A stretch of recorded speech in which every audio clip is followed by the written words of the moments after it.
Welcome to the first episode in a Legendarium series called Little Ice Age, Great Famine. In part 1, we will talk about how the medieval warm period helped Europe to create a renaissance in the centuries following the fall of the Roman Empire. Yet all of Europe's achievements would be put in jeopardy by the beginning of the Little Ice Age. When we think of disasters at the end of the ancient world, we often think of the fall of the Roman Empire. Yet within 50 years of Rome's fall to Germanic conquerors, a massive volcanic eruption at Krakatoa in modern-day Indonesia plunged the world into a minor ice age that lasted until 900 AD. And this, combined with the Justinian plague that swept through Africa, Asia, and Europe, reduced the human population in some regions by 2/3. Urban life almost vanished.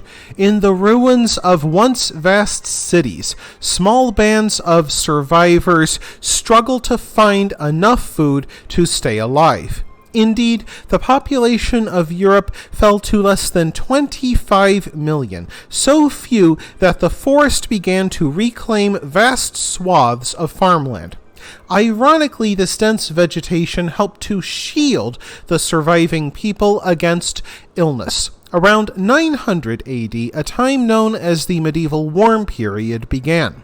Worldwide temperatures rose between 4 and 7 degrees Fahrenheit. Seasons became more regular, rainfall more predictable, and farming flourished as it had not done for centuries. Indeed, England and Poland became wine-growing countries, with England becoming so successful that French vineyard owners lobbied the government to keep English imports out of the kingdom lest they be ruined by foreign competition. Likely in part because of abundant food, a burst of technological innovation transformed rural life. A new horse collar shifted the weight to the horse's shoulders rather than crushing its windpipe. Not surprisingly, a horse worked harder and better when not being suffocated. Horseshoes gave mounts much more endurance. New rectangular plows allowed farmers to break heavier and harder soil. Yet the windmill became the greatest marvel of the age, freeing peasant women from the literally backbreaking toil of grinding grain by hand. In the growing cities, fueled by the return of trade, great Gothic churches reached heights unimagined since the time of the Romans. And if you'd like to learn more about the 12th century Renaissance, follow the link in the description. The population of Europe rose from about 25 million in 600 AD to 75 million by the year 1250. In France, the population went from 5 million to 16 million. England went from having 1.5 million people to over 5 million people. The great dark woods came down as people drained swamps and cleared woodland. 75 million people remained a thin population compared to the continent's modern numbers of 400 million. Yet these 75 million people taxed the resources of the continent to the limit. Indeed, population growth stalled out around 1250 AD, well before the end of the medieval warm period. During the last 50 years of the 1200s, people proved unable to bring any more land under cultivation. Even at its peak, the medieval world had other problems beyond food. It did not lend itself to cleanliness. While people could bathe in rivers and ponds and clean their teeth with sticks, they viewed this as a luxury, not a necessity. Indeed, many monks and nuns gave up bathing as part of their vows. Peasant hamlets in the countryside might become home to whole colonies of rodents. While Europe could provide for its newly grown population, it needed for nothing to go wrong. And something began to go wrong in the Saucervisp Valley around 1250 AD. The Allalin Glacier slowly crept towards the pasture land in faraway Greenland, the Norse colonists began noticing earlier winters.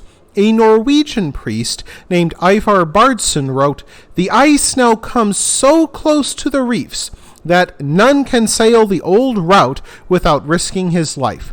By the year 1300, the peasants of Europe, so attuned to the rhythms of nature, began noticing harsher winters and, more worryingly, shorter and wetter summers. As the Allalin Glacier began to swallow pasture lands and whole villages, the Swiss peasants turned to local monks for help. They ventured to the ice sheet, believing it had been possessed by demons. Armed with prayer and holy water, they tried to exorcise the devils who moved the ice.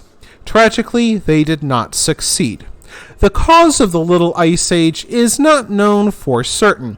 Theories include reduced solar output, changes in atmospheric circulation, and even a volcano eruption. Of course, different regions saw different changes in the weather. The nations of Northern Europe endured several years of long winters and short, wet summers that proved disastrous for crop yields.